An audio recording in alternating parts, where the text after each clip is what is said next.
ओम नमः शिवाय। हर हर महादेव। प्रिय भक्तजनों, आज सोमवार का दिन है और सोमवार का दिन भगवान भोलेनाथ को समर्पित होता है। इस दिन भोलेनाथ की विधि विधान से पूजा की जाती है और पूजा करने के बाद कथा का श्रवण किया जाता है। तो आइए भोलेनाथ की एक दिव्य कथा का श्रवण करते हैं।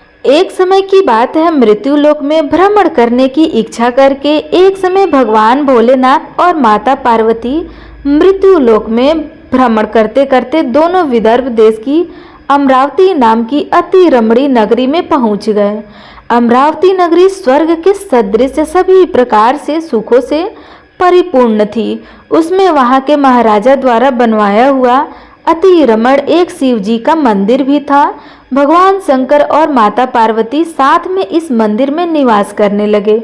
एक समय माता पार्वती जी ने भगवान भोलेनाथ को प्रसन्न देखकर बोला, हे महाराज, आज तो हम दोनों चौसर खेलेंगे।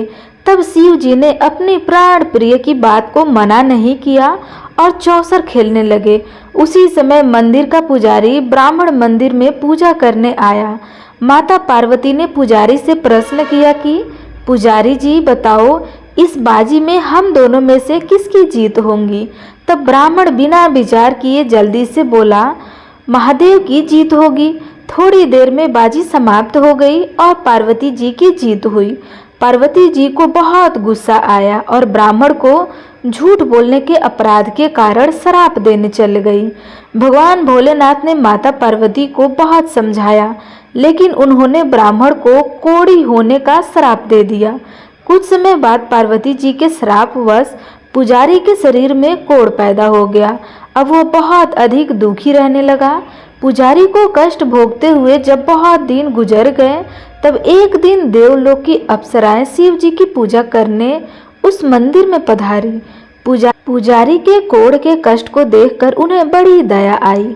उन्होंने उससे उस कोढ़ का कारण पूछा। पुजारी जी ने निसंकोच सारी बातें बता दी। वे अप्सराएं बोली, पुजारी, तुम अधिक दुखी मत होना। सावन सोमवार का व्रत भक्ति भाव से करो। पुजारी ने अप्सराओं से व्रत की विधि पूछी। अप्सराओं ने बताया कि सोमवार को भक्ति भाव से व्रत करो, साफ वस्त्र पहनो, संध्या व उपासक के बाद आधा सेर गेहूं का आटा लो, इसके 3 भाग करो और घी गुड़ दीप को नवेद बेलपत्र जनेऊ जोड़ा चंदन अक्षत पुष्प आदि से प्रदोष काल में भगवान शिव जी की पूजा करो। इसके बाद 3 भाग में से 1 भाग शिव जी को अर्पण करो, बाकी 2 को शिव जी का प्रसाद समझकर उपस्थित लोगों में बांट दो और खुद भी प्रसाद ग्रहण कर लेना। इस तरह 16 सोमवार व्रत रखो। 17वें सोमवार को 5 सेर पवित्र गेहूं के आटे की बाटी बनाओ, उसमें घी और गुड़ मिलाकर चूरमा बनाओ, भगवान भोलेनाथ को भोग लगाकर उपस्थित भक्तों में बांट दो। इसके बाद कुटुंब सहित प्रसाद लो तो भगवान शिव की कृपा से सभी मनोकामनाएं पूर्ण हो जाती हैं। ऐसा कह करके वह अप्सराएं स्वर्ग में चली गई। ब्राह्मण ने यथाविधि 16 सोमवार का व्रत किया और भगवान शिव की कृपा से रोग मुक्त हो पाकर आनंद से रहने लगा। कुछ दिनों बाद भगवान शिव जी और माता पार्वती जी उस मंदिर में पुनः पधारे। ब्राह्मण को निरोग देखकर पार्वती जी ने ब्राह्मण से रोग मुक्त होने का उपाय पूछा। ब्राह्मण ने 16 सोमवार व्रत की कथा सुनाई। पार्वती जी बहुत प्रसन्न हुई। ब्राह्मण से व्रत विधि पूछकर स्वयं भी व्रत करने के लिए तैयार हो गई। व्रत करने के बाद उनकी मनोकामनाएं पूर्ण हुई और उनके रूठे बेटे स्वामी कार्तिक के स्वयं माता के आज्ञाकारी हुए। कार्तिक जी को अपना यह विचार परिवर्तन का रहस्य जानने की इच्छा हुई। वह माता से बोले, हे माता, आपने ऐसा कौन सा उपाय किया जिससे मेरा मन आपकी ओर आकर्षित हो गया? तब पार्वती जी ने वही 16 सोमवार की कथा उसको भी सुना दी। कार्तिकेय जी ने कहा, इस व्रत को मैं भी करूंगा, क्योंकि मेरा प्रिय मित्र ब्राह्मण बहुत दुखी दिल से परदेश गया है। मेरी उससे मिलने की इच्छा है। कार्तिकेय जी ने इस व्रत को किया और उनका प्यारा मित्र उन्हें मिल गया।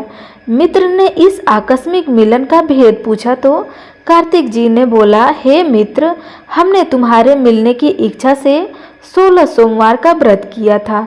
अब तो ब्राह्मण मित्र को अपने विवाह की चिंता होने लगी। उसने कार्तिकेय जी से व्रत की विधि पूछी और यथा विधि व्रत किया। व्रत के प्रभाव से वह किसी कारण से विदेश गया तो वहां के राजा की लड़की का स्वयंवर था।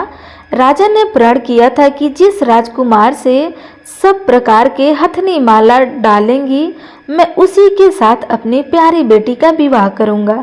शिव जी की कृपा से वह ब्राह्मण भी उस स्वयंवर को देखने की इच्छा से राज्यसभा में एक ओर जाकर बैठ गया। नियत के समय हथनी आई और उसने जयमाला को उस ब्राह्मण के गले में डाल दिया। राजा ने अपनी प्रतिज्ञा के अनुसार बड़ी धूमधाम से अपनी कन्या का विवाह उस ब्राह्मण के साथ कर दिया और ब्राह्मण को बहुत सा धन देकर और पूरे सम्मान के साथ संतुष्ट किया। ब्राह्मण सुंदर राजकन्या पाकर सुख से जीवन व्यतीत करने लगा। एक दिन राजकन्या ने अपने पति से प्रश्न किया, हे प्राणनाथ, आपने ऐसा कौन सा भारी पुण्य किया था जिसके प्रभाव से हथनी ने सब राजकुमारों को छोड़कर आपको वर डाल दिया? तब ब्राह्मण बोले, हे प्राण प्रिय, मैंने अपने मित्र कार्तिकेय जी के कथा अनुसार 16 सोमवार का व्रत किया था, जिसके प्रभाव से मुझे तुम जैसी रूपवती पत्नी प्राप्त हुई। इस व्रत की महिमा सुनकर राजकन्या को बड़ी हैरानी हुई। वह भी पुत्र की कामना करके इस व्रत को करने लगी। शिव जी की दया से उसके गर्भ में एक अति सुंदर, सुशील, धर्मात्मा और विद्वान पुत्र उत्पन्न हुआ। माता और पिता उस देवपुत्र को पाकर अधिक प्रसन्न हुए और उसका लालन पालन अच्छे प्रकार से करने लगे।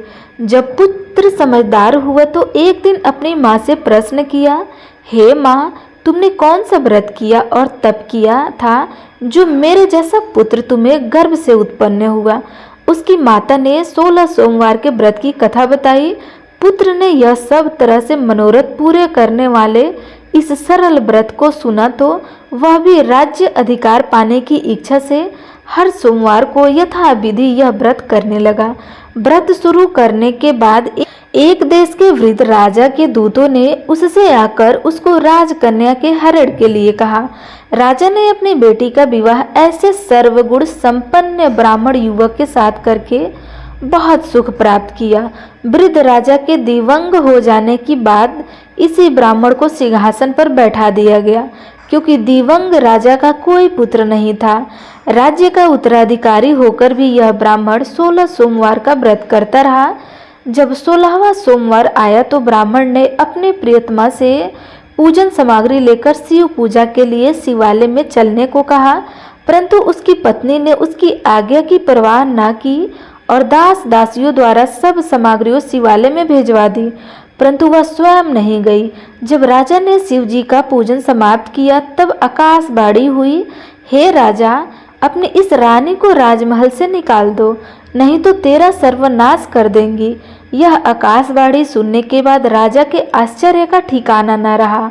उसने मंत्रणागृह से आकर अपने सभासदों से बुलाकर कहा, मुनियों, आज मुझे शिव जी की आकाशवाणी सुनाई दी कि तुम अपनी इस रानी को राज्य से निकाल दे, नहीं तो यह तेरा सर्वनाश कर देंगी।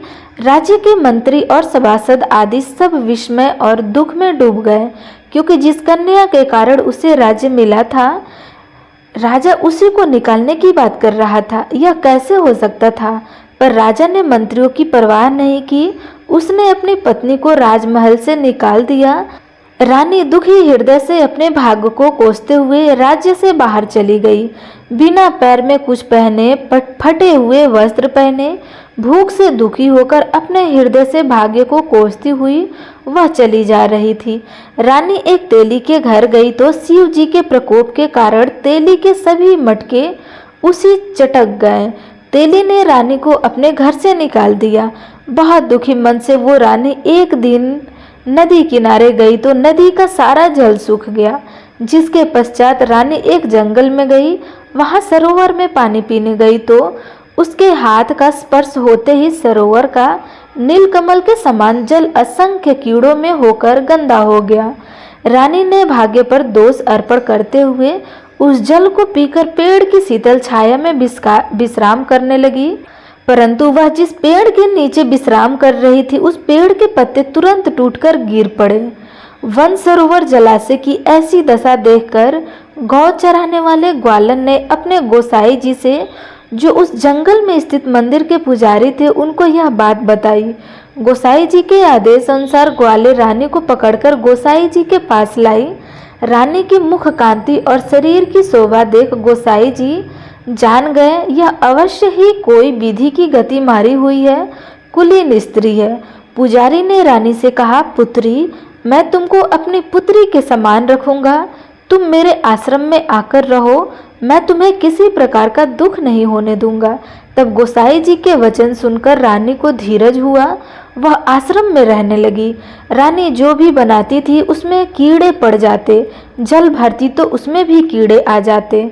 रानी की यह दशा देखकर गोसाई जी बहुत दुखी हुए और रानी से बोले, हे पुत्री, तुम्हारे ऊपर कौन से देवता का प्रकोप है जिसने तुम्हारी ऐसी हालत की है। पुजारी की बात सुनकर रानी ने शिव जी महाराज से पूजन के बहिष्कार की बात बताई।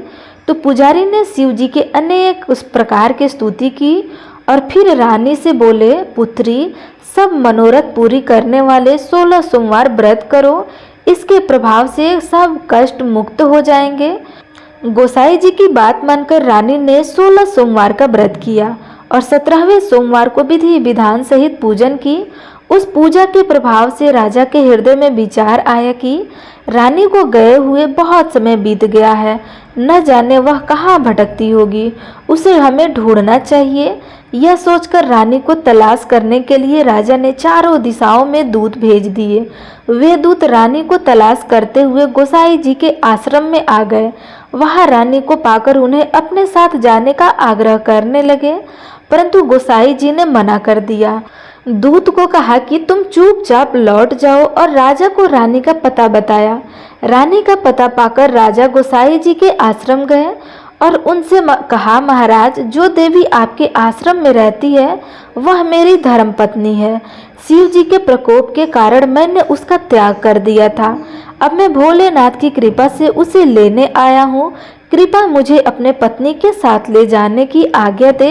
यह सुनकर गोसाई जी बड़े ही प्रसन्न हुए और उन्होंने रानी को राजा के साथ जाने की अनुमति दे दी।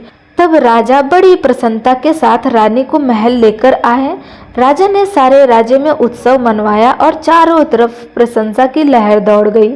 सारी प्रजा ने अपनी रानी के आने पर खुशियां मनाई।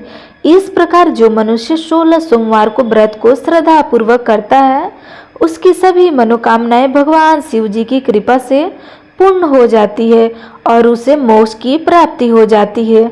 ये थी आज की कहानी। आपको यह कहानी कैसी लगी कमेंट बॉक्स में अवश्य बताएं।